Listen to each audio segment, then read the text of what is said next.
Waiting a second before I start. Making sure everything's going on. Yeah. Here's the bridge. See if my mic's working well.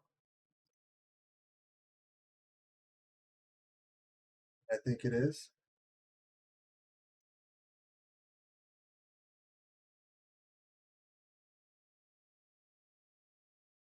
Cool. Edit. I'm gonna change up my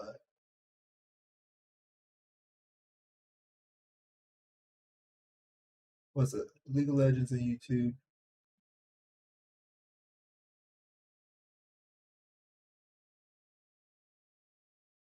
Whatever, we'll keep it.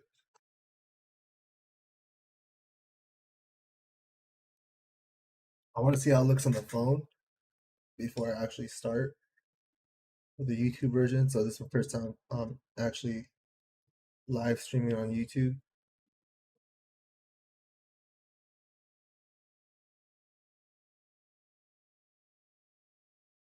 See how it looks on the phone before I actually start. Oh, that's weird. So this is the first time I'm actually live streaming on YouTube.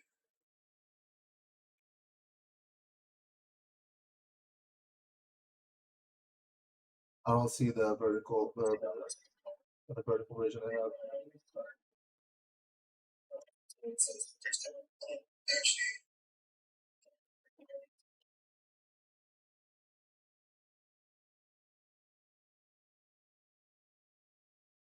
I don't see the vertical.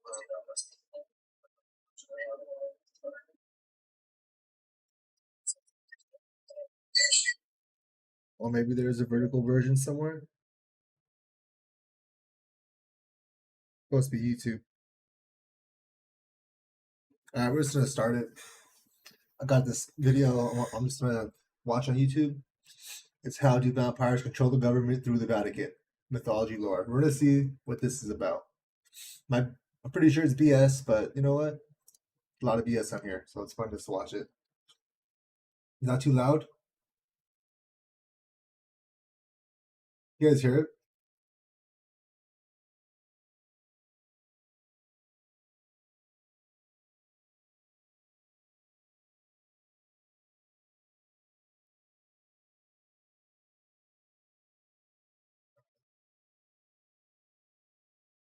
I don't think you guys hear it.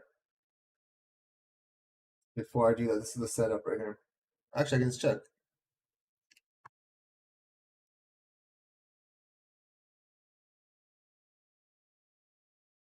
Um, Definitely can't hear it. So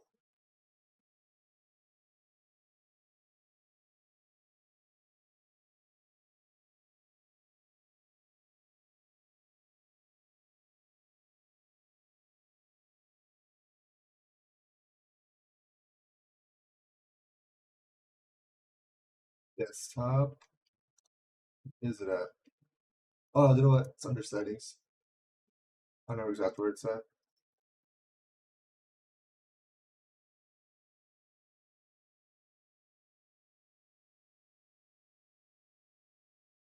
I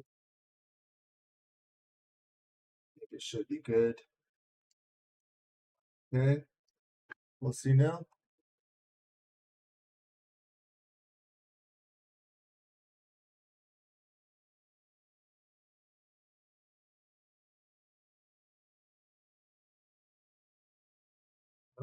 That was not it.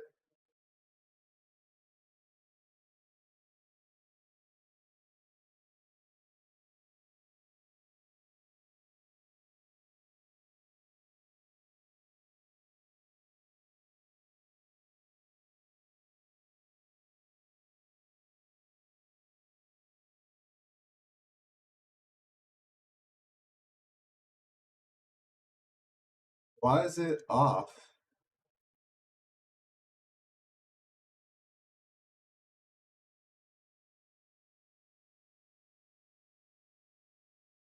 I don't want to miss it.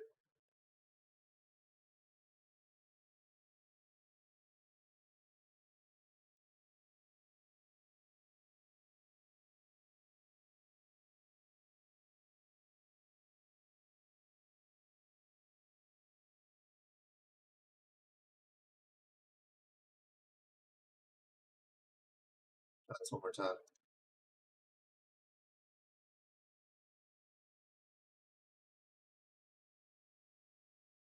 I didn't hear if my YouTube one's going well.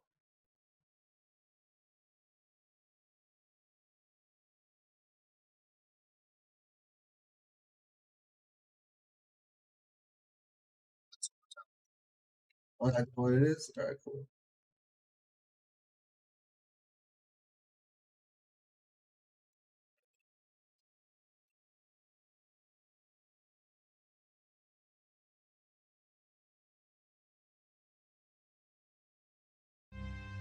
What if I told you the greatest threat to humanity wasn't a terrorist with a bomb, but a banker with no pulse? What if the world's wars, collapses and revolutions weren't chaotic accidents, but careful feeding cycles orchestrated by beings older than empires?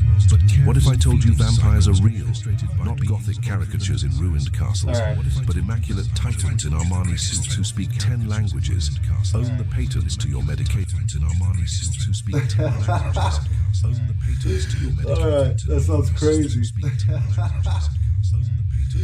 Alright, that sounds crazy. Alright, that sounds crazy. You guys hear that? It's mute. I want to mute it. Hear that? Oh man, mute. I want to mute it. Hear that? Oh man, mute. I want to mute it. Hear that?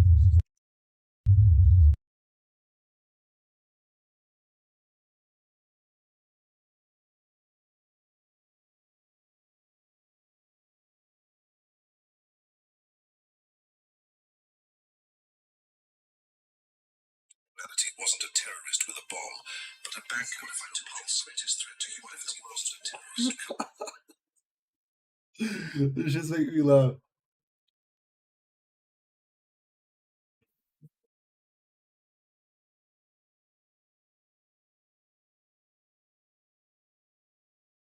Wasn't a terrorist with a bomb.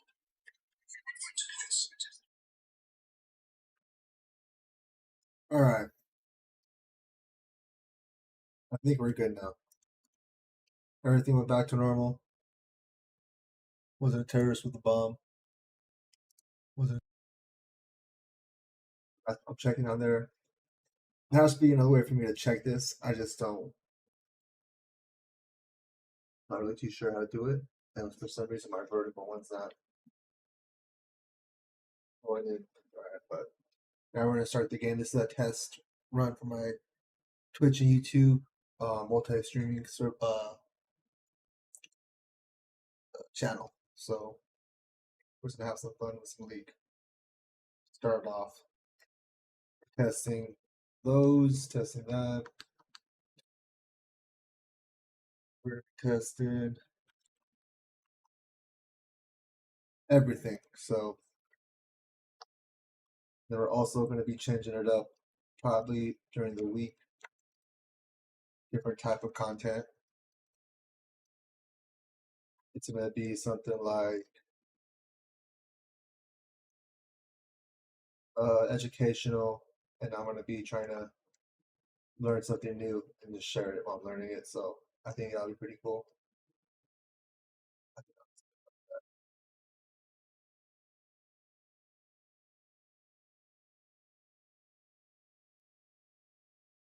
Let's start it up. And dine on your fear like it's vintage wine. Now, what if I told you the Vatican has known all of this for centuries and covered it up? Yeah. Welcome to Tales of Mythology, where ancient legends, forgotten horrors, and supernatural wars come to life. If you love exploring the untold side of mythology, please like this video, subscribe to our channel, and tap the bell below so you never miss another legendary story.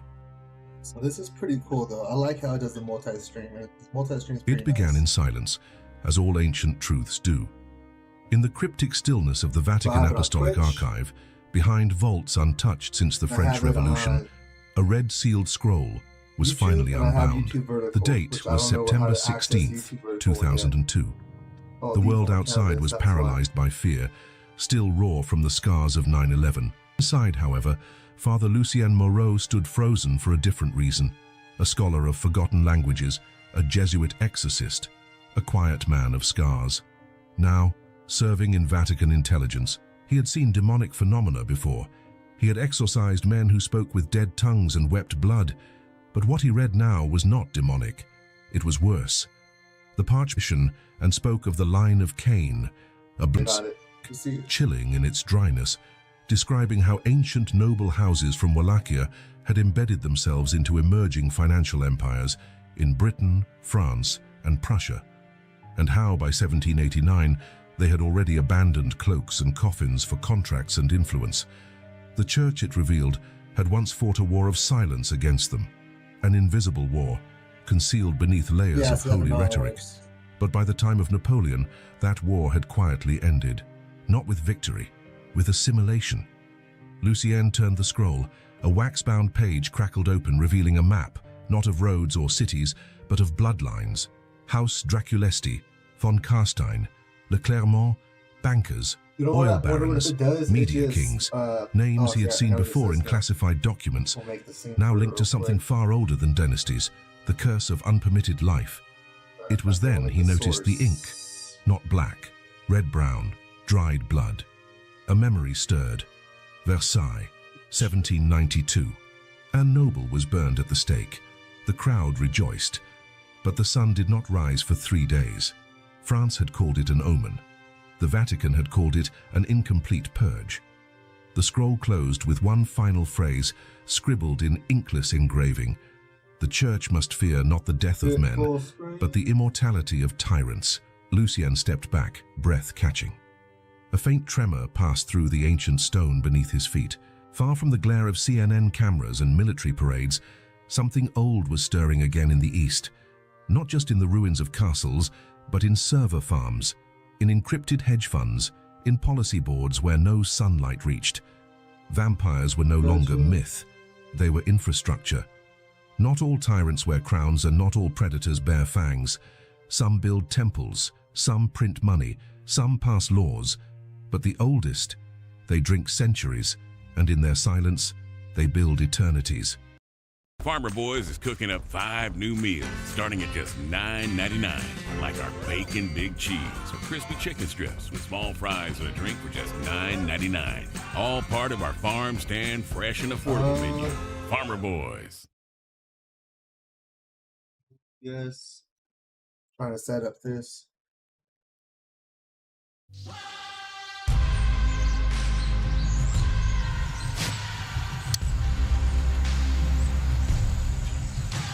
How is this? Good Legends?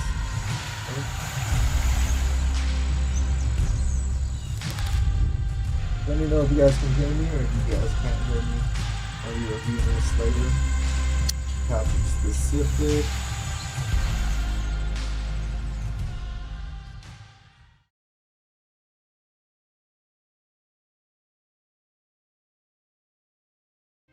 It's taking forever to load up. The senator collapsed without a sound. No gasps, no tremors. His body simply slumped forward over the mahogany table, as if sleep had claimed him mid-sentence. The hearing was sealed. No cameras, no press. Only black suits, cold coffee, and a locked door inside the Hart Senate office building. And yet, by the time medics arrived, his veins were dry. Not a single drop of blood remained. There were no wounds, no entry, no exit. By the following day, the Vatican had been alerted, not by the US government, but by an old asset embedded in the Library of Congress, someone who knew precisely what this meant.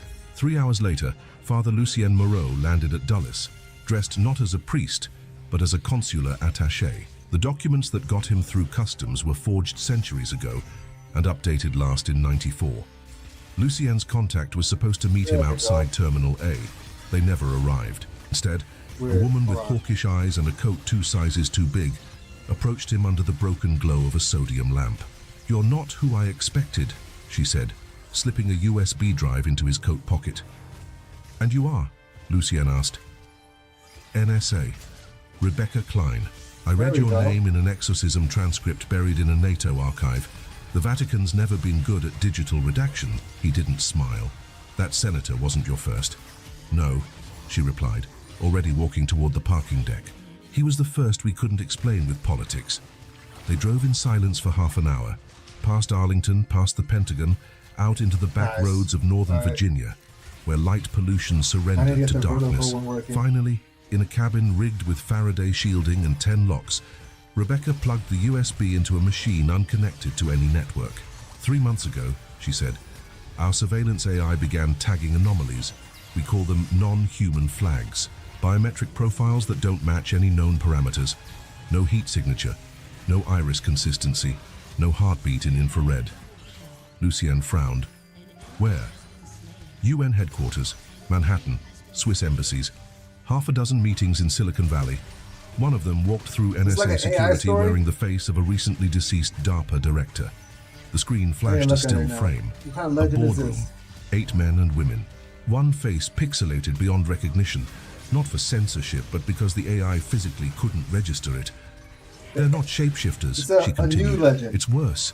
They don't mask themselves. Reality does. Lucien turned toward the window, silent for a moment. There's precedent for this, he muttered. In '61, the Vatican exercised an entire board of British Petroleum. The records were sealed under a protocol called Ex Umbra Lux. The report described exactly this. Rebecca raised an eyebrow. Figures, oil, blood, same fluid, different veins. The next clue came from Boston. A janitor at an abandoned Masonic lodge called a break-in. What he found instead was a body, throat flayed open in a spiral pattern, not with a blade, but as if the flesh had been unspooled. The heart was removed. Symbols covered the walls. Latin, mixed with an older tongue. Rebecca photographed everything before local police arrived. This one, she said, pointing to a symbol above the altar, translates loosely to the Pale Court. Lucien's expression hardened. That term predates Rome. Inquisition files suggest it's a conclave, or caste, of ancient vampires who abandoned the need for physical feeding. They consume influence, fear entire cultures. They sound like bankers, Rebecca said dryly. She handed Lucien a folder, stamped with a Cold War-era sigil. Project Ether, signed. Grainy photos of ritual circles, biotests on cadavers with accelerated cellular decay, and a list of exorcists, many of them Vatican-affiliated, who had disappeared during collaboration. They were trying to make immortality functional, stable, militarizable, she said. Most of it links back to Nazi esoteric science. What wasn't burned in Berlin ended up in Langley or Rome. Lucien read a transcript. It detailed a test subject speaking in perfect Akkadian, describing dreams of a sleeping god who feeds on forgotten names. The deeper they dug, the clearer the pattern became. There it goes. Terrorism, it seemed, had become the world's favorite theater. A distraction narrative pumped through news cycles and op-eds, while the true architects of collapse operated invisibly. Each new attack justified more surveillance, more fear, more hunger, not for protection, but for a global nervous system of energy. Vampiric nobility, it appeared, were not extinct. They had repopulated. Lucien sat in silence as Rebecca displayed a new diagram on her screen. It was a hierarchy, not unlike a taxonomy. At the base, common feeders, mindless and crude. Mid-tier, charmers, politicians, handlers. And at the top, architect-level entities, unkillable, possibly not even organic. I thought I knew evil, Lucien whispered. But this is bureaucracy in the service of the abyss. You're wrong, Rebecca said. This is the abyss. Their final discovery came uninvited. A signal intercepted from Geneva, coded but fragile. A live stream buried inside a diplomatic comms relay. Rebecca decrypted it in minutes. It was a masquerade ball. Nothing about it should have been possible. High-profile faces moved across the screen, smiling, drinking, dancing. A US senator, a French minister, a Saudi prince. Behind them, men and women in pale masks, silent, watching. And then he appeared, pale as old snow, black eyes and no white, no color, like twin eclipses. He lifted a glass, thick and dark, and raised it in toast. The liquid was too dense for wine, and no camera ever focused on his reflection. Lucien leaned forward, unable to breathe. That's not a vampire, he said. Rebecca didn't look away. No, that's a king. They feed in silence, but reign in daylight. We call them myth, so we may sleep, but their thrones are real, and we build them daily. Yes. They drink not just blood, but belief, fear, and the comfort of ignorance. And in that blindness we become their harvest. With Shark FlexBreeze fans, there's 2 ways to chill. ProMist drops outdoor temps by up to 12 degrees. So far, I think it's the AI written story. Prague in winter carried a About silence that felt older than the city vampires itself. infiltrating Snow the fell not in Catholic flurries, church. but in steady descent, like ash from a pyre no one remembered. Beneath the stone bones of the monastery of St. Agnes, behind vaults sealed with The iron only reason I'm and saying it's rosary, AI is because they're Lucian like and using, Rebecca they stepped said into AI, a place yeah. long exiled from history. A crypt someone's made a untouched prompt about since it, the I guarantee Vatican's it. quiet withdrawal in the late 19th century. The air was wrong, too still. The light from their torches seemed hesitant, Like that. as if the walls absorbed it rather than reflected it. On every surface were carvings, not of saints or martyrs, but of distorted holy figures, apostles with serpent limbs, halos shaped like black suns, cherubs with hollow eyes drinking from goblets of blood. Lucian traced his gloved fingers across one inscription, Naughty. reading the Latin aloud: Sanguis meminit, corpus oblivicitur. Blood remembers, flesh forgets. Further down the hall, they reached a door framed in iron scripture. My boy. Rebecca's voice cracked the boy got silence. me. This is the place, isn't it? Lucian Adjust the nodded. volume real quick. I just The realized Vatican I'm called not it on my the mic right Vault now. of Glass Tears. Let's put this down a little bit.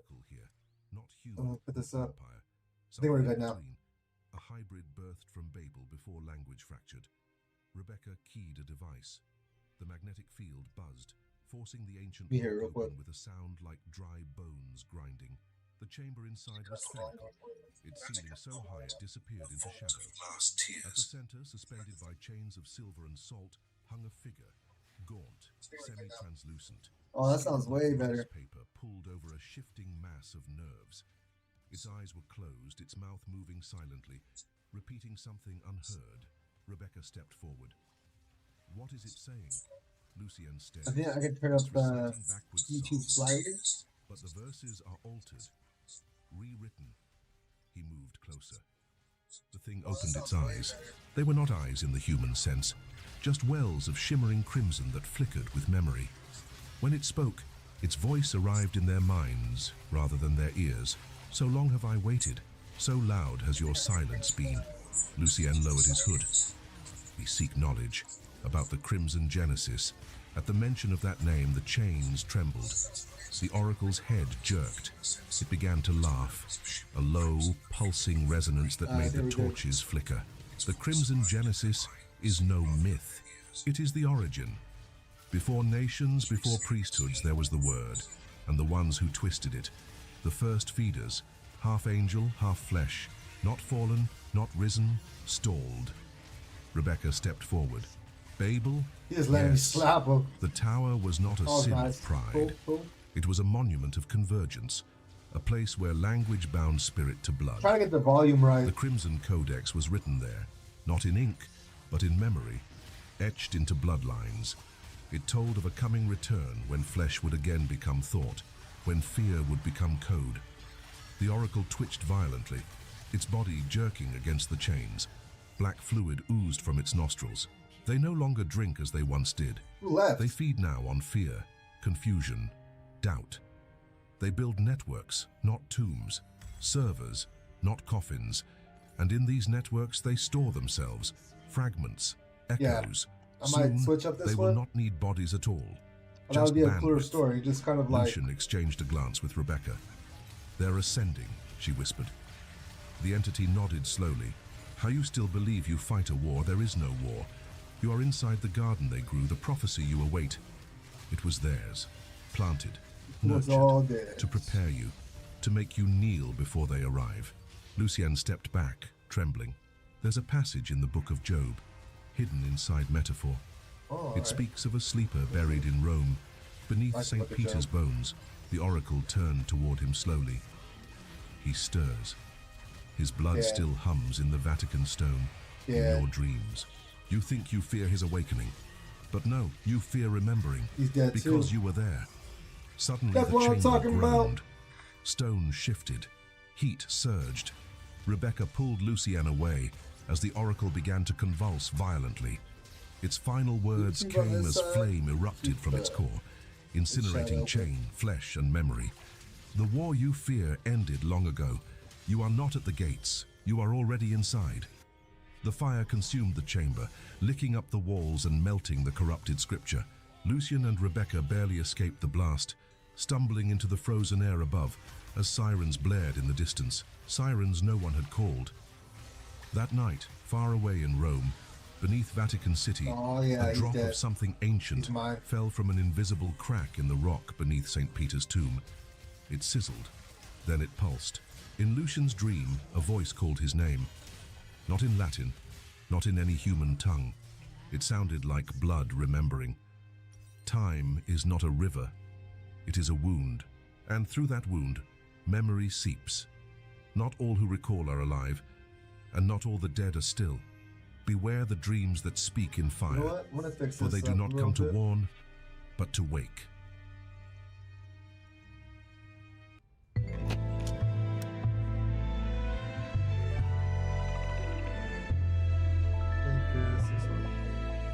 Espresso.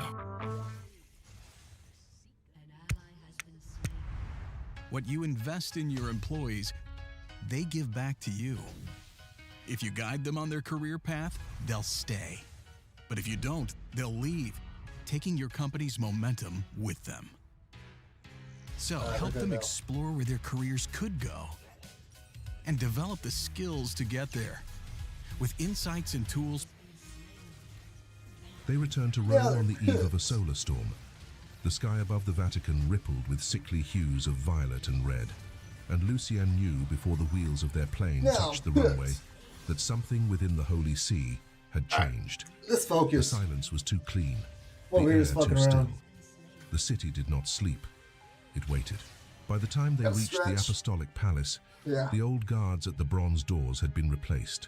New faces, unfamiliar eyes, men who offered no This is some blessing, leak stuff. only blank stares and the dull glint of subdermal implants behind their temples. Inside, the corridors were lit by gaslight, a tradition rarely broken, now seemingly ritualized. Might throw No some AI welcoming stuff on, clergy, just look at. no escort from Oh, the no, I'm just doing random secretariat. shit right now. It was Rebecca who saw it first. My daughter. The paintings. One by one, portraits of cardinals lined the main hall. But the deeper they walked, the younger the faces became. Not by sequence, but by aging. The most recent portraits were cracked, yellowed, aged into relics. Yet the older frames, those dating back centuries, looked as if painted yesterday. And the faces never changed. Not a wrinkle, not a blemish, not a difference. Time is bending here, Rebecca That muttered. bitch ass hoe. No, Lucien Bitch said ass softly. hoe. Time has been repelled. They reached the library vaults beneath the Apostolic Palace. Here, surrounded by chains, relics, and glyphs carved in human bone, they met the true face of rot, Monsignor Corvius, a man Lucien remembered from childhood, long thought dead. He stood taller now, leaner, his clerical robes woven with crimson lining that pulsed subtly with every breath. "We've been expecting Every you," breath. Corvius said. Oh, yeah. His voice carried not across the room, Reminisce. but directly into Oh, the chest. yeah. She The like time for that. division has She like ended. that. The cruciform no longer serves Rome. We serve revelation. Rebecca raised a pistol. The Monsignor didn't flinch. "We know about the sanguine conclave," Lucien said. "We know what you're hiding beneath the basilica." Corvius smiled. "You misunderstand," he said. "We are not hiding. We are preserving. We are the sacred bloodline's last stewards. From the shadows emerged others, clergy with hollow eyes and veins like black vines beneath their skin. Each held a relic, a rib from a forgotten saint, a sliver of the true cross, It's getting me a right now, vial to of be honest. oil that shimmered red. Get some coffee. All corrupted, all inverted. coffee. Corvius You're stepped right. closer. He drew forth a weapon, not a sword, but a spear tip, ancient, whispering. "The lance of Longinus," he said. "The same that pierced the Christ. We have remade it, not as an end, but as a key." Rebecca recoiled. "To awaken the sleeper. To purify Rome," he corrected. "To restore our place at That the was the center. bitch ass hoe Not of move. faith, but of You already evolution. know about that because You've you're a seen bitch it. ass hoe dude. Flesh is obsolete. What I gotta say about that? Belief you is the new find blood. yourself, dude. I'm about Lucien's to win the hands game low because I'm clenched. not doing the rest of "Where you. is the Pope?" Corvius No laughed. denial. What is a They pope? say I'm fucking Father on Moreau, mine. Oh but a yeah, mask. it's been a We while. wear him now. His How soul can I that rests. shit, this and that? I His get to get shell a pretty serves. shit that hit a Before damn they tit could tat react, tat. Look the at chamber that filled bar with saving the sound, game. the You low with a rhythmic main, never chanting gonna of a lose mass them. not Have meant on the for cane. ears. It came from Yeah, beneath, my baby mama from wanna the bring me back. catacombs. They ran, downward, through locked gates and tunnels older than empire. Lit only by torchlight, they passed murals of saints with broken Yeah, I don't like haloes, this one. crypts marked by inverted crucifixes, I'm gonna switch until they this reached the YouTube right chapel now. beneath the basilica. Here, hundreds gathered in I know there was silence. actually like a conspiracy Clergy theory and about laity. vampires. Their mouths moved, but their voices the were not Vatican. their own. At the altar, a chalice was raised, not of silver, but Good of shout though, obsidian. man. And what filled it was not wine. It was thicker, darker, It was still thicker than a warm. Snicker. Rebecca gagged. Lucian stepped forward, his breath caught in horror. That's not a gag at all. The source of the blood. Pilgrims. Strung like marionettes Oh, between the shit. columns, throats opened, eyes wide and glassy. A grotesque communion.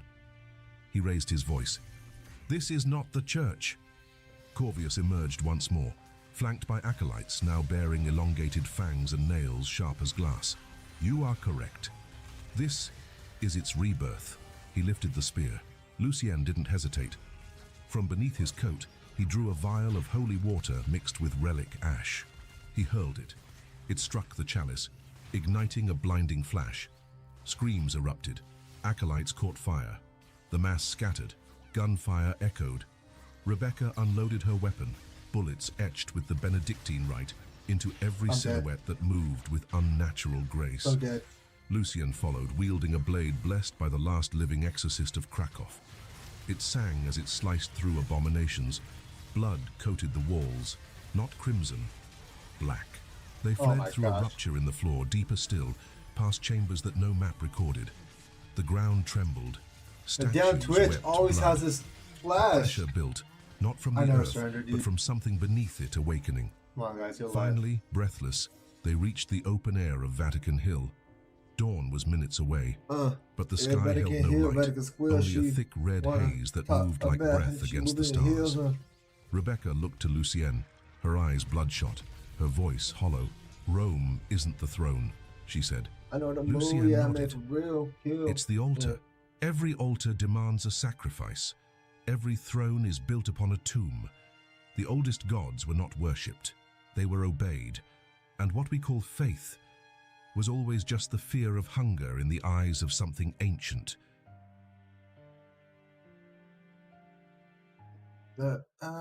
We're from the farm. That's why we prep fresh ingredients, so we're ready to cook for you. In the weeks that followed the Much time Vatican we got on Purge, this? the world keep began to listening to it. tilt. Slowly at first, like I the want pizza shifting of an tonight, ancient so I'm clock, gonna hit up my girl long quick for some forgotten in some pizza. cathedral tower. Then, Bring some all at pizza once, over. hospitals reported missing inventories from blood banks, millions of litres gone with no audit trail. Red Cross outposts across Eastern Europe went dark, communications severed. Refugee camps vanished from satellite maps. Entire towns in rural India and southern Brazil were marked as resettled zones by global health agencies, despite no recorded evacuations. It wasn't conquest. It wasn't collapse. It was extraction. In the absence of visible war, something colder took its place, a new economy. The term appeared first in black market forums, taxa sanguinis, blood taxation, enforced quotas by wanna make- syndicates once believed to be short right drug now. cartels or paramilitary No, I'll wait factions. for the short. They operated with clinical precision, targeting select cities, neighborhoods, even families, using biometric census data leaked So I through may global have to health go grab programs. my Red A Bull family real of quick. 5, 1 unit per head, collected weekly, exceed quotas, and someone disappeared. Oh, Default more than twice and the whole street Okay. burned, and yet the world spun on. Stock markets All right, dipped, be right back, then come right. rose.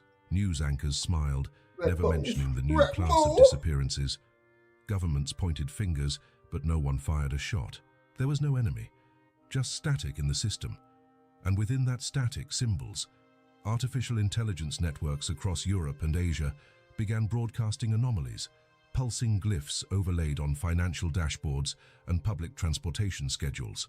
Those who looked too long suffered nosebleeds, seizures, psychotic breaks.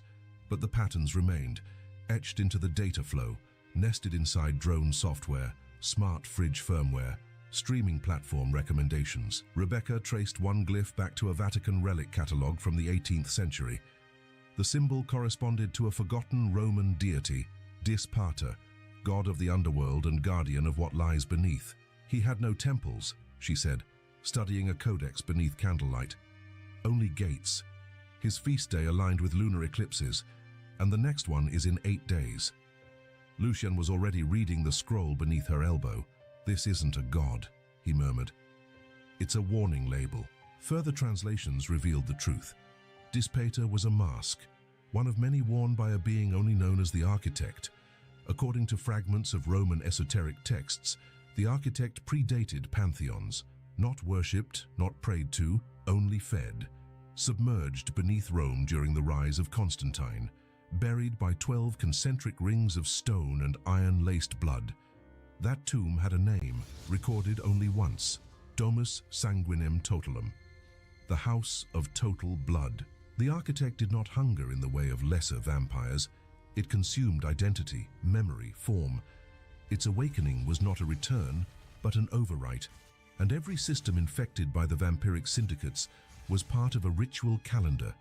Each digital blackout, each manufactured war, every outbreak, coordinated pressure points to fracture human will, to dissolve resistance.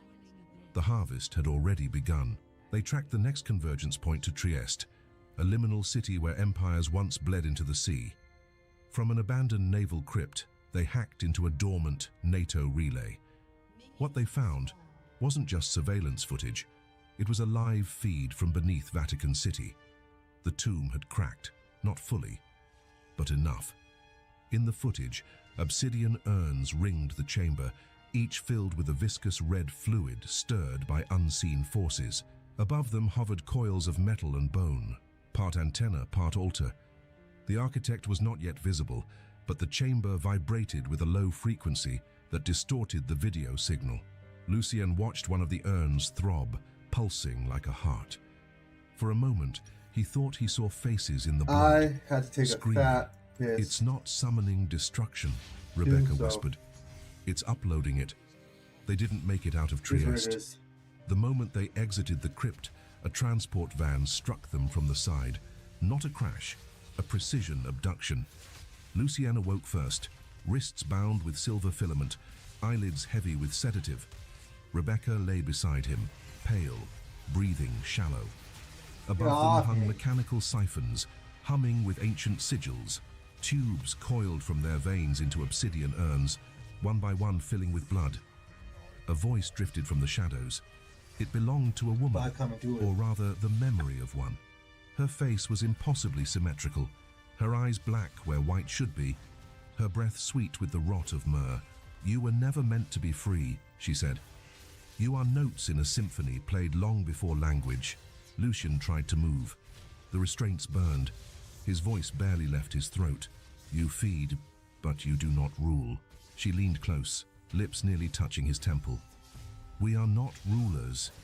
We are rewriters." Rebecca stirred. The symbols above them pulsed in time with her heartbeat. She opened her mouth, not to scream, but to speak. In Enochian, the oldest tongue. "We are not food," she spat, her voice trembling the ceiling. "We are not your blood. We are not your text." The urns trembled. A vein burst in Lucien's arm. And then the stone cracked. From beneath, a low moan echoed. Not sound, but memory. The chamber's walls ran red. Not liquid, but a kind of plasma, alive with shifting letters. Language itself began to bleed. Concepts dissolved. Names lost meaning. The architect was rising, and it would speak the world anew. It was never death they feared, it was erasure. The end of stories. The flattening of souls into data, of blood into code. And as the world prepared to sleep beneath a red sky, the last scream left was not terror, but defiance spoken in a tongue that forgot how to die. There were no sirens, no warnings, just silence. The kind that comes after something ancient exhales.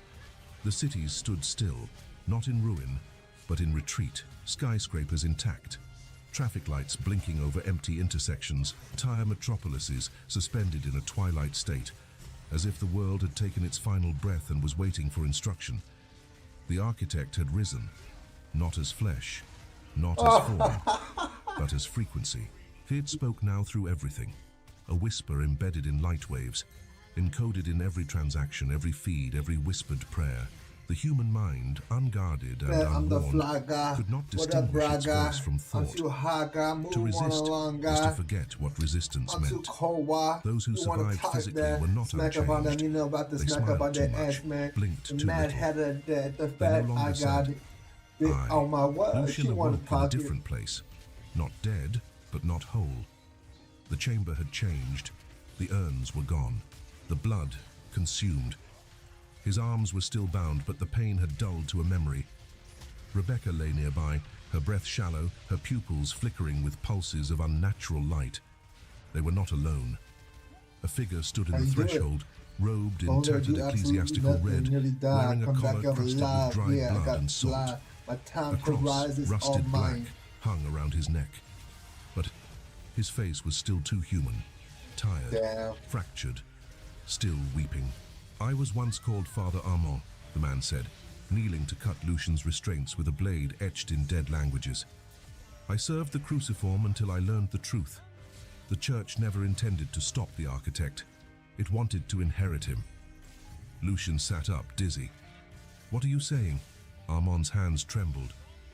Every relic you thought was a weapon, the lance, the ring, the codex, all How about lies. us? They are vessels, conductors, tools to transmute consciousness into continuity. The Vatican's true plan wasn't war, it was succession. He turned to Rebecca, who had begun to stir. Don't talk You were about. brought here for a reason. You, Lucian, were chosen. You are the second son, not born, but engineered. The light within you isn't divine. It's curated, measured, stored. Rebecca opened her mouth, then froze. The air shifted. From beneath them, the cathedral groaned.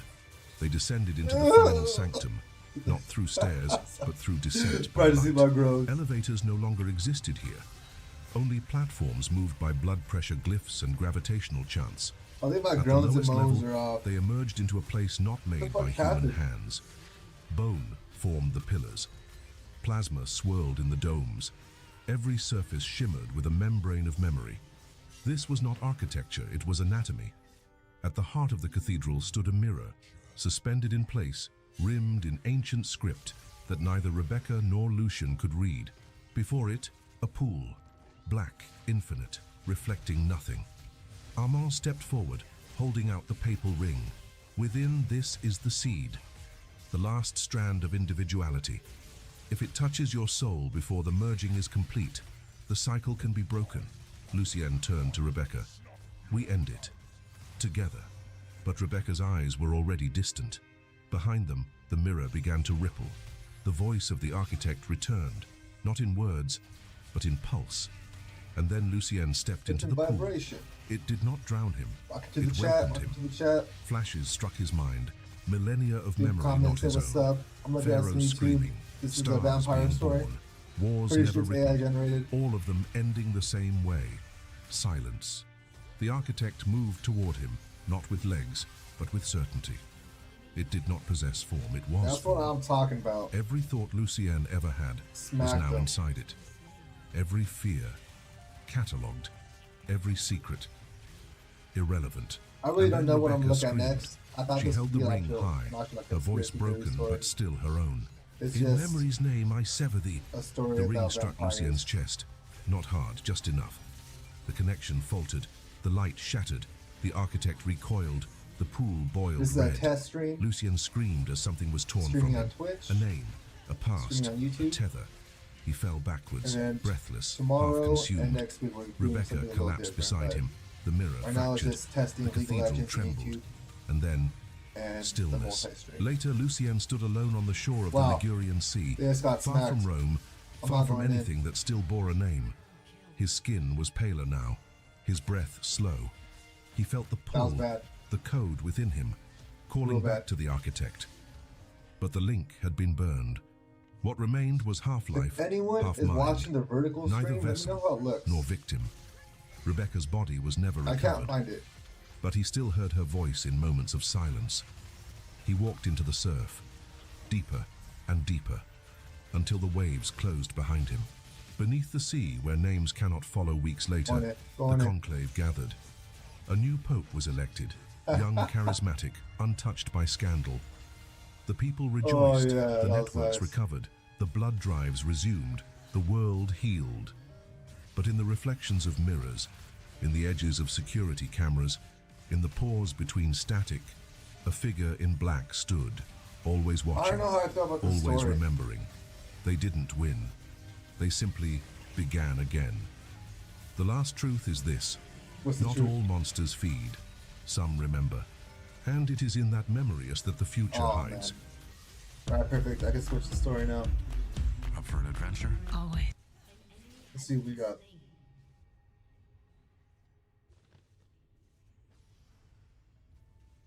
The first vampire, I'm pretty sure it's the same type of thing. You know what? We can finish Jimmy Carr thing. Yeah. I guess it's experience too.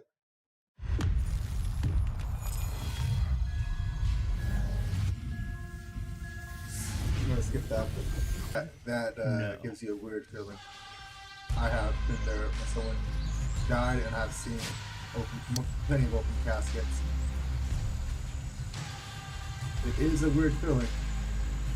I'm gonna skip this while I'm back in. In Portland, Oregon, people aren't afraid to try things, like forest therapy, in a forest just 10 minutes from downtown. Breathe in and breathe out. If you want to try something too, try something Portland. What matters to post-university people? People Got who two pick of them, so post I'm want cool an with that. online education that That one. Behold, Cecilia, Grounds don't work Disco's on new Bunny AI Girl. assistant. Here it hum. This weekend, have a weekend. Is it Cassiopeia?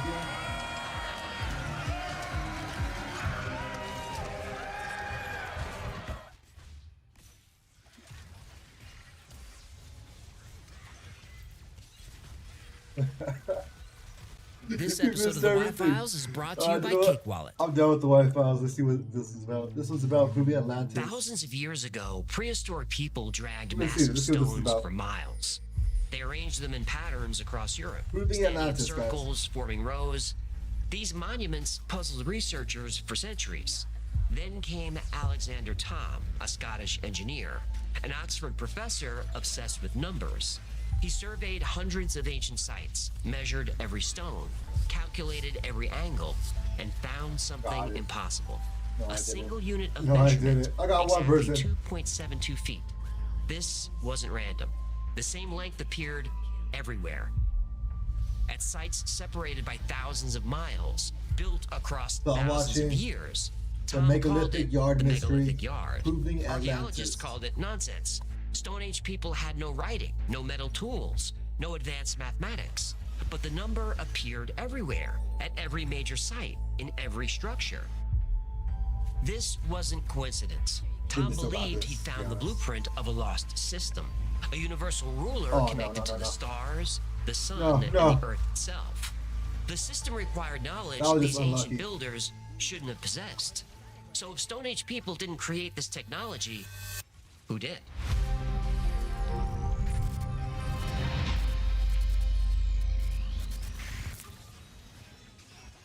Appreciate everyone watching. Please leave a I don't chat. care what she says. Follow, The powdered wig comment, stays. whatever, say whatever. Yeah, human. Thank goodness you're there. It's an We're gonna be emergency. watching. These are Wait, test streams right what's now. with the wig? We're getting everything I told set you up. she's not gonna go for the Starting Hamilton Monday, we're gonna roleplay. be doing You different might types have of better luck with streams. Phantom or Also, we're doing Amen. games. You things, just but mind your business. throughout What the is week, the gonna be emergency? different. I gotta plan a last-minute date night with Gertie. I forgot. Today's our hump-anniversary. Hump-anniversary? Yeah, to celebrate the first time we... No, I don't want to know. Just what do you need me for? Yeah, I need to buy a candlelight dinner for two, hoof wax, 3 Oh, hours on that a was hot nice. air balloon, That was and nice. a bottle of 2016 Chateau Lafite Rothschild. Get it. Chateau Get it. Lafite Rothschild. It's a red Bordeaux wine. I know what it is. You still haven't answered my question. What do you need me for? I need you to pay for it. And there it is. Wait, hear me I'm out. out of there. Gertie I'm and out I of there. share a bank account. If she sees the charges, she'll know I slipped my noodle, and I'll be in Dutch for a month. She watches the account that closely? Oh, yeah. She may have the hump of an angel, but she's got the eyes of a falcon and ears like an unsanctioned NSA Oh, eavesdropping man. program. I gotta keep these purchases on the QT. Well, Thought it I would be sounds like good, you but I need wasn't. Cake Wallet. Oh, I believe you just floated my love gondola into the tunnel of Sponsa? I sure did. Cake Wallet is your own private wallet for modern digital cash. No banks, no delays, no middlemen. It's free, open source, and offers industry-leading privacy features to keep you safe. With Cake Wallet, managing crypto is simple, secure, and completely under your control. Setting up is easier than opening a bank account, but unlike a bank, you're the only one with access to your money.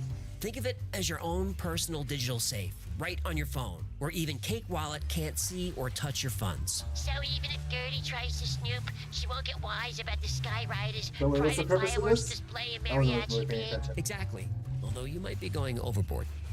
Plus, with Cake Pay integrated, you could shop at hundreds of retailers online or in person around the world. And it's not just about spending.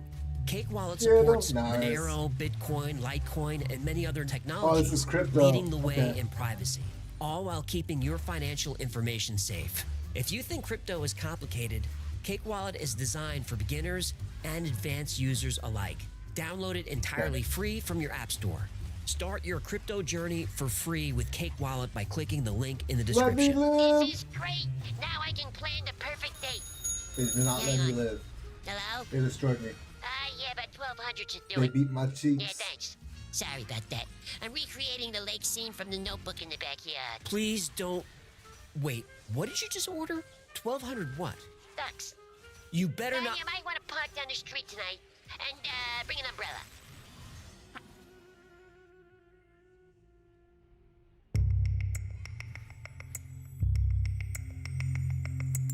Alexander Tom was a retired professor of does his engineering videos from live? Oxford University. I never knew that. He had the best survey equipment available. On weekends and holidays, he'd load his car with measuring tools, then drive to remote locations, visit stone circles that had stood for thousands of years. Tom wasn't looking for artifacts or treasure. He was looking for patterns. Over decades of fieldwork, he studied more than 600 megalithic sites across Britain and France. Then Tom made an extraordinary claim. These ancient builders were using technology far ahead of their time. These Neolithic people were thought to be primitive, no writing, no advanced mathematics.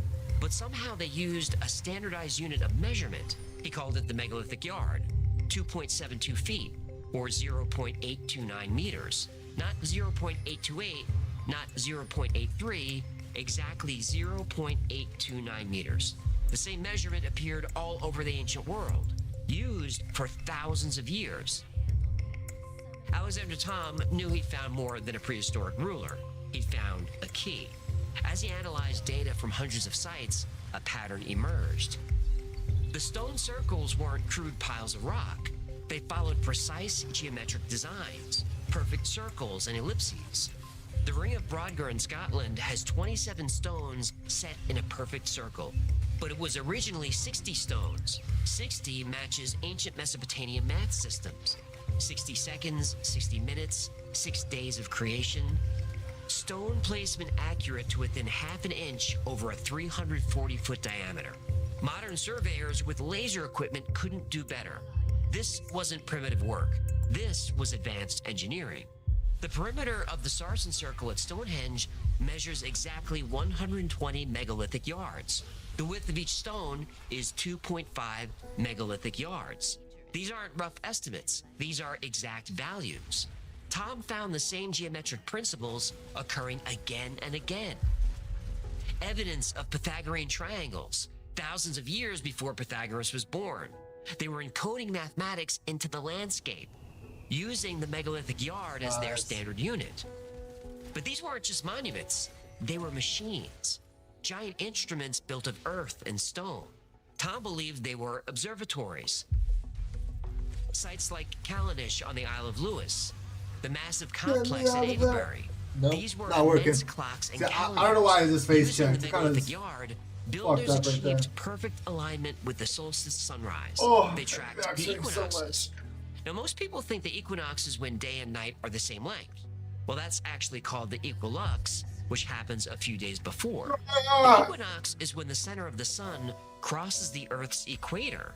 Stone Age people aren't supposed to know what the equator is. Some sites were precise enough to predict lunar eclipses. They even tracked the moon's maximum northern and southern positions. This is almost a 19-year cycle. This required generations of observation and incredibly precise measurement. The megalithic yard wasn't arbitrary. It wasn't just a convenient length like a pace or an arm span. Tom believed it came from the cosmos itself, a unit linked directly to the planet.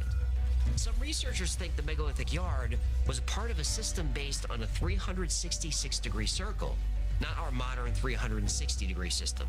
In that system, each degree had 60 arc minutes, each minute 6 arc seconds.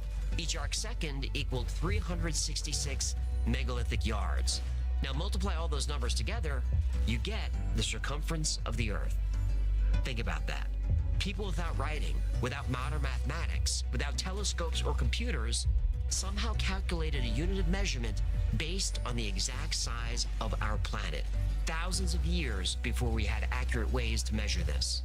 Geometry, astronomy, mathematics. This wasn't superstition, this was science. These ancient cultures weren't in contact with each other, but possessed the same ancient knowledge, which could mean only one thing. The knowledge came from a single source.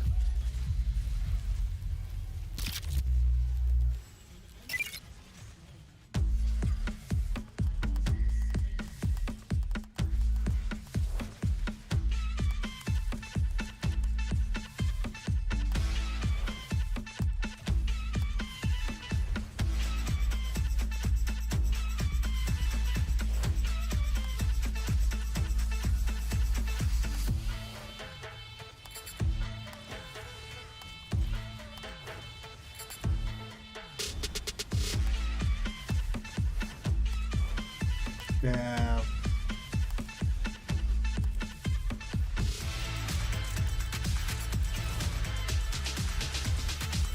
Altia, save the tower. Nice. Oh, I can skip this now. Oh, alright, I guess I don't have to skip it. This lost science, this cosmic blueprint etched in stone, presented archaeology with a big problem. How did this knowledge spread? We're talking about hundreds of sites, from the Orkney Islands north of Scotland, down through England and Wales, across the Channel to Brittany and France. Sites separated by hundreds, sometimes thousands of miles, built over hundreds of years, by cultures with no known direct contact. Yet they all used the same 2.72 feet, the same megalithic yard, with the same geometric and astronomical sophistication. Whenever I watch these, I never fact check them. Mainstream archaeology didn't have many answers. The conventional view was that Neolithic societies were isolated. They were small bands of people. They didn't travel. They didn't trade. They didn't communicate. The idea of a standardized, precise measurement shared across such vast distances seemed impossible. But none of this was written down. No instructions were carved in stone. And there's no evidence of simple math and geometry getting more complex over the years. It's as if this sudden, highly advanced knowledge just appeared. And once this knowledge arrived, it was all over Europe. Then researchers started looking for evidence of the megalithic yard in other parts of the world. Now, they were mostly looking for ways to disprove the yard. Instead, they found more evidence of it. Oh, man. The ancient Egyptians used a remen, which measured 14.6 inches. Now, if you make a triangle that is 1 remen wide and 2 remen tall, the diagonal or hypotenuse is 32.6 inches. That's exactly 1 megalithic yard. Again, calculated using the Pythagorean theorem thousands of years before he discovered it. Make a triangle that's 1 ancient Sumerian cubit wide and half a cubit tall, you get 1 megalithic yard. Other measurements from ancient Mesopotamia also hint at a common base unit and Pythagorean triangles. Do a little break right now. It was like finding fragments of the same ancient system scattered across the globe. Video. And yeah, we're taking a break, so I'll be right back.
We are live back.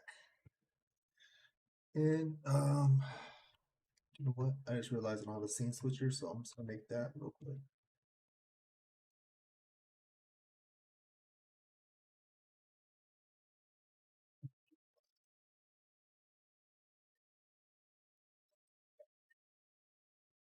I do have one. I just got on the be right back, just waiting on it. So that real quick. Back. Just make sure it's working. All right, cool. Well, we're gonna get another ARAM in, and we're gonna finish up remnants of a once YouTube. universal Kinda language low, of my measurement, daughter's asleep. a language that predated all known Let's see this one. civilizations.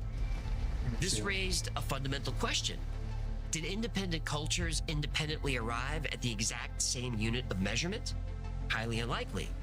Did knowledge slowly spread through undocumented contact over generations? Possible, but hard to prove. Or did it point to something more profound?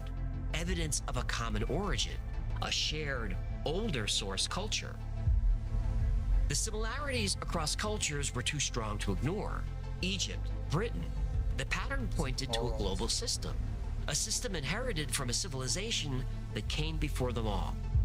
A civilization that understood cosmic cycles, that possessed advanced mathematics, that spread its knowledge across the ancient world. A civilization wiped from history, leaving only echoes of its knowledge. A civilization encoded in stone, preserved in the dimensions of sacred sites. A civilization hidden in plain sight for thousands of years. A civilization like Atlantis.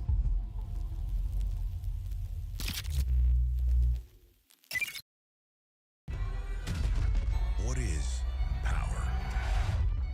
Maybe the better question is, how much of it can you handle? In the GMC Sierra EV Denali, we are professional grade. And oh, I can't see the control center. It's trying to get out. Fragments of an ancient measurement system found across continents, linked by mathematical principles that shouldn't exist. A civilization like Atlantis seemed like a ridiculous explanation, but Alexander Thom was just following the evidence. He wasn't searching for myths or legends. He was an engineer. He didn't believe in magic. He believed in math, in numbers, in patterns that couldn't be dismissed as coincidence. He spent decades mapping megalithic sites. His detailed surveys uncovered something other researchers missed. The ancient sites weren't randomly placed. Their positions formed straight lines across Britain and France. When researchers plotted major megalithic sites on maps, unexpected geometric patterns emerged. Stonehenge, Avebury, Glastonbury Tor, they formed an isosceles triangle. The distance of the long sides, 19,000 megalithic yards exactly. And the angles between them are 23.5 degrees. That's the same angle of the Earth's axial tilt. The ring of Brodgar, Callanish, and Maes Howe created another perfect triangle whose size could be measured in perfect megalithic yards. Not in fractions of yards, in whole numbers. And the angle in that triangle is 27.5 degrees. That matches the moon's lunar standstill angle. The Rollright stones, Arbor Low and Stanton Drew, form a megalithic yard triangle containing the angle 43.2 degrees.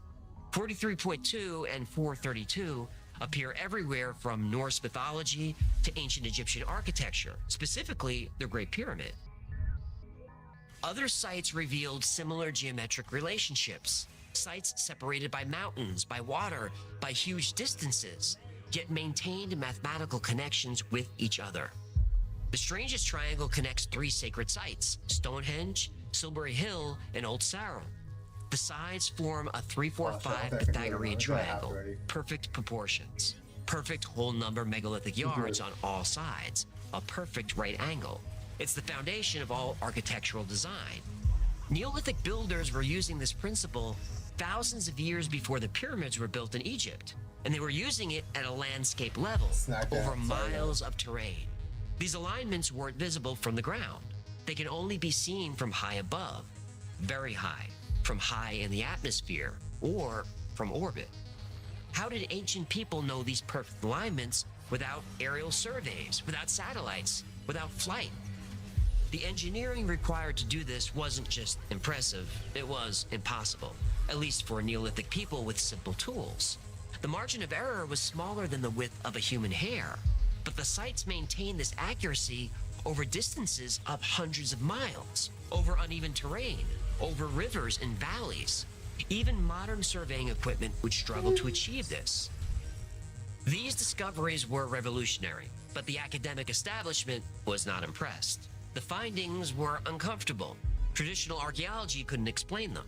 Tom's work was dismissed and ridiculed. He was marginalized. But the numbers didn't lie. The alignments were real. The cosmic connections were real. The ancient builders weren't just placing stones randomly. They were mapping something flowing through the earth. Alexander Thom didn't have the technology to detect it, but now we do.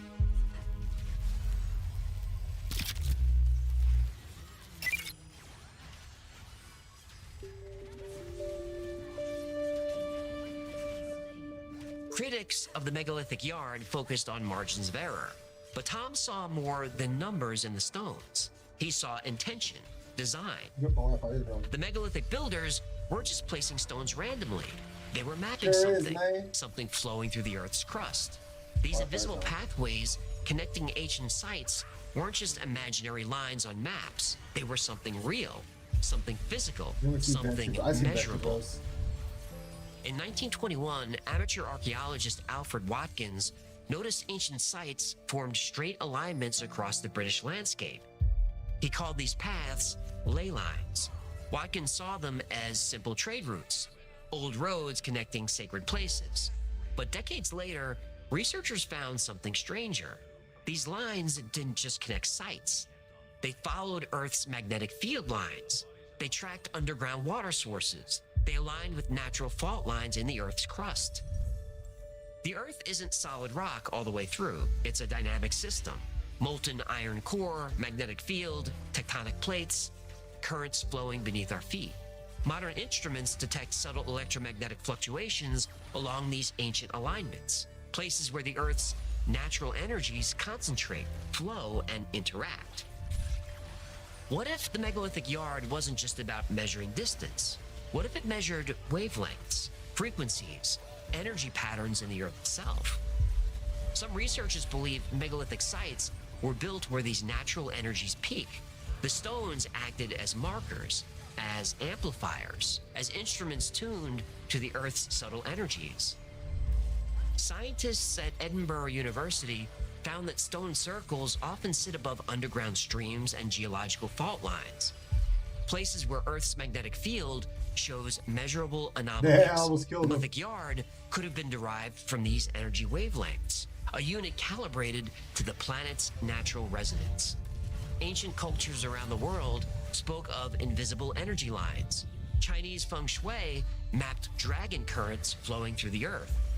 Australian Aborigines followed song lines across the continent. Native Americans built on power spots where the Earth's energy was strongest. Same concept, different names. The megalithic builders may have been tapping into these currents, using stones to mark them, channel them, maybe even harness them for purposes we still don't understand. Not through primitive superstition, but through direct observation, through scientific measurement, through mathematical precision using the megalithic yard. If true, these prehistoric engineers weren't measuring miles or feet, they were measuring the Earth's energy grid, a sophisticated technology hidden in plain sight. Monuments built as instruments, tuned to the planet itself.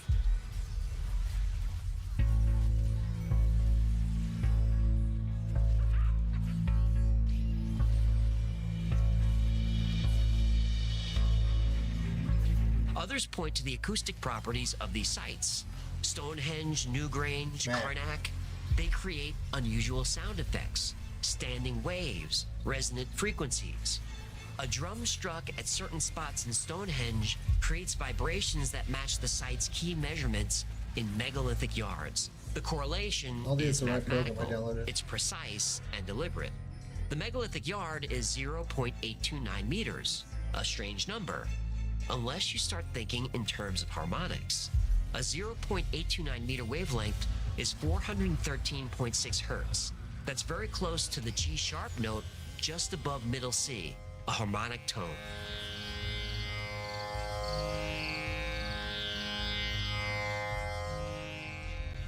Odin Valhalla Rising, now available on mobile and PC, exclusively with Google Play Games. As we've covered before, many sites, including the Great Pyramid of Giza, resonate around harmonic frequencies. Stone chambers can amplify these frequencies. The precise geometry of stone circles, potentially laid out using the yard, might have created powerful acoustic chambers. What's interesting is hearing these sounds in the center of the circle of stones. Today you can still hear some echoes. So you hear the birds calling, or if you clap your hands, or if you play a musical instrument, you hear quite a subtle echo. But if you're listening, it is clearly there. Think of how sound behaves in a cathedral or specially designed concert hall. These ancient sites, built with massive stones positioned according to specific measurement, could have resonated at specific frequencies when exposed to wind, chanting, or drumming. Archaeologists generally agree that Stonehenge was some sort of temple aligned with the movements of the sun. But a research team at the UK's University of Huddersfield believe its stones might also have been positioned to create acoustic effects. And when you clap your hands, sound leaves your hands, goes off, then it hits all the stones in the circle and comes back. And because I'm right in the center, there's a bit of a focus. And we know that frequencies affect the human mind. They can induce altered states of consciousness. And the megalithic yard has another dimension. It might connect to human biology. The number 2.72, or more precisely, 2.718, is the mathematical constant E, Euler's number. It's one of the most important numbers in mathematics. It's the base of natural logarithms, found everywhere in nature. The growth patterns of shells, the unfurling of leaves, the distribution of prime numbers, even the way nerve signals travel through your body. It's a fundamental constant of reality. And the megalithic yard matches Euler's number. This is either the biggest coincidence in archaeological history or evidence of profound mathematical knowledge, knowledge that shouldn't exist in the Stone Age.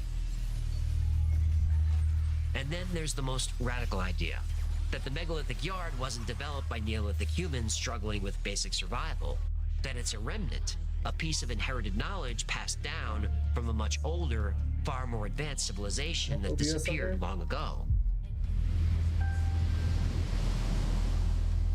Survivors of a great flood, like Atlantis, Mu, Lemuria, or maybe the great builders of Tartaria, or maybe visitors from somewhere else.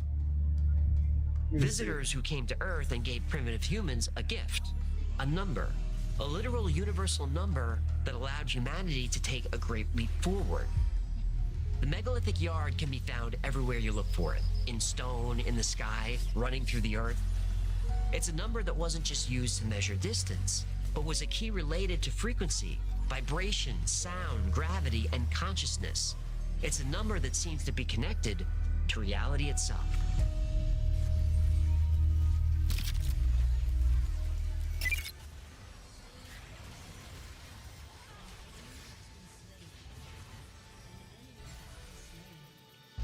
Ancient builders tapping into fundamental constants of the universe, encoding secrets in stone circles using a single precise unit, a unit rediscovered thousands of years later by a persistent Scottish engineer. It's a great story, but is it true? Alexander Thom made a good case, but the better our technology gets, the more precisely we can measure things. So does Thom's theory hold up today? Thom claimed his unit, 2.72 feet, was used with remarkable precision across hundreds of sites. But later researchers applying more modern methods disagreed. Archaeologist Clive Ruggles said Thom's analysis suffered from selection bias. He focused on sites and measurements that fit his hypothesis while overlooking others. We see this with every urban legend, every paranormal or UFO story. People cherry-pick the facts that support their story and ignore everything else. Like the triangles. If you connect enough sites, you'll be able to find triangles with right angles. But none of the triangles are as perfect as Thom claimed. Most ancient sites don't use the megalithic yard, but some do. Tom focused on those. The rest use measurements close to a megalithic yard, but close only counts in horseshoes and hand grenades, not when trying to explain a universal cosmic numerical constant. That kind of number should be consistent. It's not. Then there's the lack of direct physical evidence. We have examples of ancient Egyptian cubit rods. We have Mesopotamian weights and measures. But despite decades of searching, no one has found a Neolithic rod clearly marked with a measurement of a megalithic yard. So if not a precise standardized yard, why did Tom always record measurements of about 2.72 feet? Well, there are simpler, less exotic explanations. The length of 2.72 feet is very close to a comfortable step, especially for measuring ground. That's how we'd measure the backyard for football. We'd walk and count our steps. The yard might be nothing more than the average stride length used by builders laying out sites. This method wouldn't create lengths that are perfectly uniform, but since humans are pretty much the same size, the length of their stride is pretty much the same length. This would result in measurements clustering around an average that Tom later identified as the yard. Tom took tens of thousands of measurements of all kinds of things from over 600 locations. That's a lot of data to choose from. Modern survey techniques like LiDAR sometimes confirm Tom's measurements with surprising accuracy. Other techniques show subtle variations he might have missed. Honestly, the whole picture is complicated. But Tom's critics missed something important. The sites were used for astronomical observation. This is fact, not speculation. Multiple studies confirm this. But here's where it gets weird. Some stone circles predict eclipses. The Aubrey Circle at Stonehenge aligned with a complex 56-year eclipse prediction cycle. The ancient Greeks couldn't calculate this. The Babylonians couldn't predict this.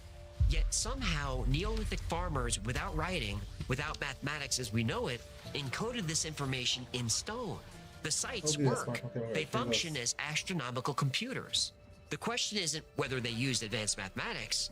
The question is how they knew it. So where does that leave us?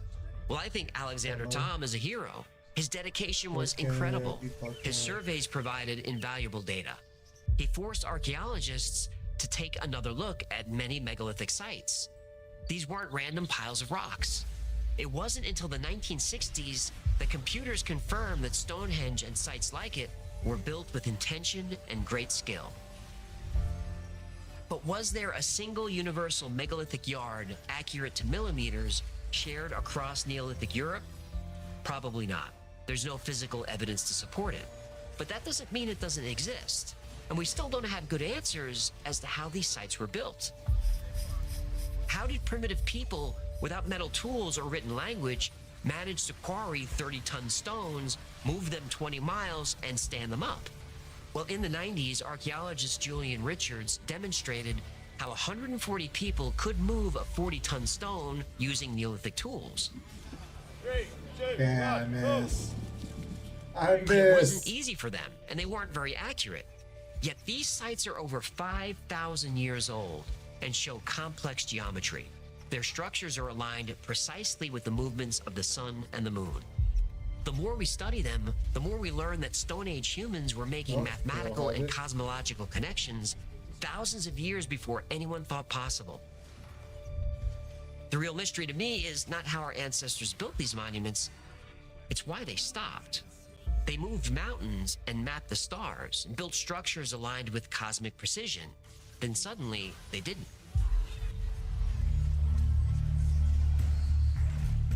Only 5% of Göbekli Tepe has been excavated. So why are we still at 5%, and what is the holdup? Which is how I came to learn that a 20-year partnership that enabled the Dogus Group to oversee excavations and tourism management at Göbekli Tepe. This was literally announced at the annual World Economic Forum meeting in Davos, Switzerland. I mean, you can't make this up. There's a gap in human history. It's an uncomfortable gap that mainstream archaeology doesn't like to discuss. The director of excavations of Göbekli Tepe has called for me to be sanctioned, essentially banned from the site itself or potentially the entire country of Turkey. What other knowledge did ancient humans possess? Why did they lose that knowledge? And if so much knowledge can be lost once, who's to say it couldn't happen again?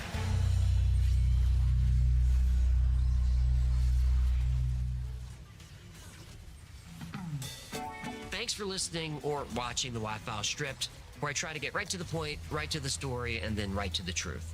But like most topics we cover in the Wi-Files, today's was recommended by you. So if there's a story you'd like to see or learn more about, go to thewifiles.com/tips. If you're watching on YouTube or other video platforms, remember the Wi-Files is also a podcast. In fact, Stripped episodes are designed to be podcasts where we try to use as much sound and music as we can to immerse you in the story. But if you're listening on a podcast platform, keep in mind there's a video version that contains some images we talked about and other fun visuals. You're not missing any of the story, but the video is there if you'd like to see more. Now, if you need more Wi-Files in your life, check out our Discord. There are thousands of people on there 24/7, and they're into the same weird stuff we are. It's a great community, it's a lot of fun, and it's free to join.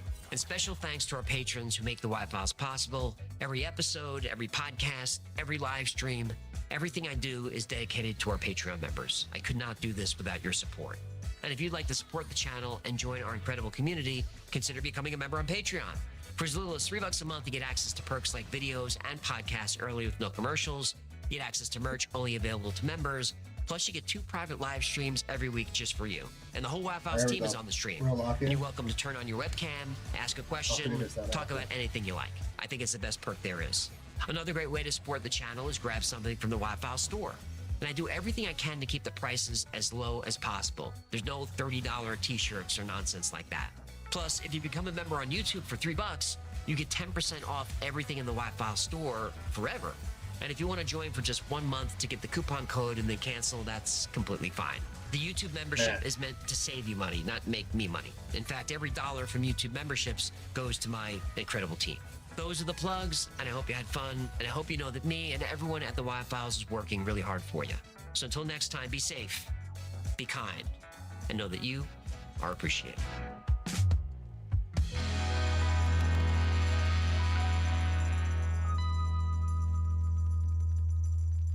They need to take it off. Hello? Hey, human! I don't like this format! Keep all your passwords safe.